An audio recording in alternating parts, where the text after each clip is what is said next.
The recommended procedure for shutting down, under normal conditions, applies to balanced pressure and injector torches. To shut off the flame, close the acetylene torch valve, then close the oxygen torch valve. Close both cylinder valves.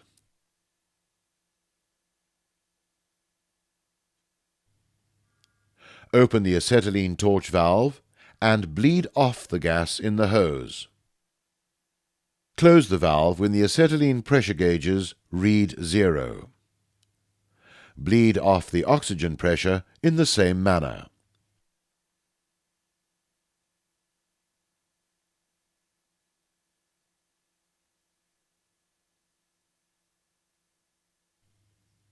Close both regulators, that is, turn the pressure adjusting screws on both regulators fully out, and that is to say, counterclockwise. Complete the procedure by looping the hoses neatly onto the cylinder trolley. This concludes the module concerning oxyacetylene welding torches.